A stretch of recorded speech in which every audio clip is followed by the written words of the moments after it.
Somebody who's perhaps seen a little bit of fog in recent days is Jan Smith. She's just become the oldest Australian woman to successfully climb Mount Everest, and she returned from Kathmandu just yesterday, I understand. Good morning, Jan. Good morning, Matt. Thank you for talking to us this morning. You must have done a fair bit of media in the last 24 hours or so. A lot of bookings, yeah. Right.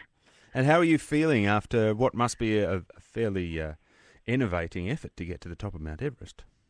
Are you feeling Yes, all right? well, I'm feeling thrilled actually because it's my third attempt and I was really delighted. I started climbing on my birthday and I finished at dawn the next day. Now, it was your intention to become the oldest woman outright to climb Mount Everest? That would have been nice, yes. And what happened?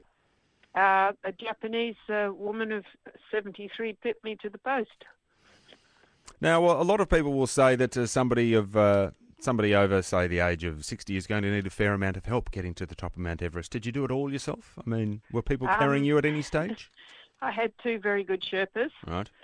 two high-altitude climbing Sherpas. Well, obviously nobody And, gets to the top of Everest without Sherpas, I guess. Pardon? Nobody gets to the top of Everest without Sherpas, it would seem, Jan. Occasionally people do it on their own, Ooh. but they often die on their own as well. Mm-hmm. And were you part of a group? I was part of a team, which is called Summit Climb, and the director of that was very helpful in accommodating me. So I had an extra night's sleep before I climbed and things like that, and he didn't mind me going slowly.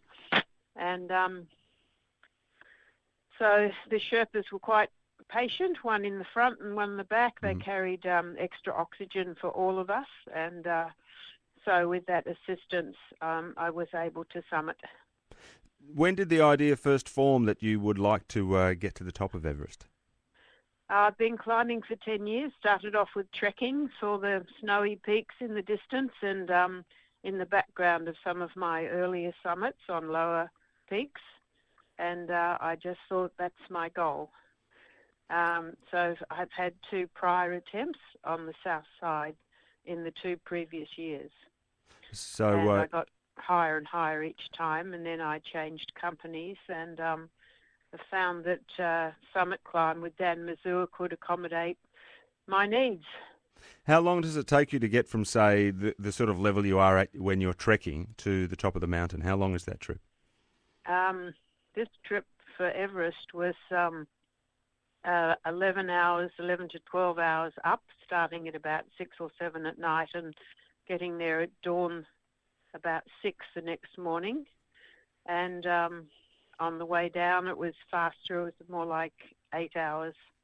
So it's back at 2 in the afternoon. You spend only about 10 minutes at the summit because it's very high, 8,800 metres, nearly 9 kilometres from sea level.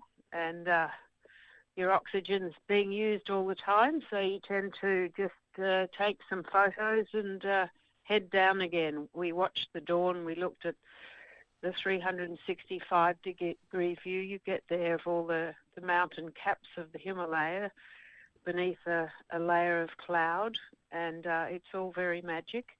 But you don't linger because of the altitude, and you've got a long journey home, and you've got to sort of make it safely down.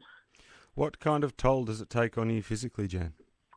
I'm quite exhausted. I've lost about a third of my body weight and a lot of muscle, and that was the same for everybody. Your body starts to eat itself way up there when you're just labouring away without much food, really, just a bit of glucose and water and oxygen. What are you eating to make up the weight?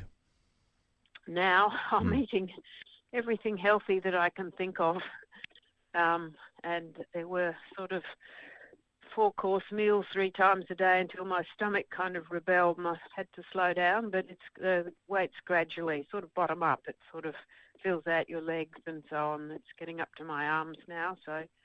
And it was the same with all the climbers. The men were putting their fingers in a ring around their thighs saying, I've lost half my muscle. So I don't know how we actually do it. Must be on the sinews and sort of half muscle because this is happening while you're climbing. Was there a point where you thought you might not make it to the top?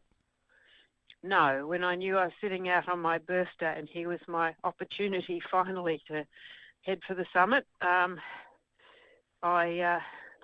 just thought I'm going to be climbing all night, and eventually the light will come with the dawn, and then just put my head down and just kept climbing and climbing and climbing.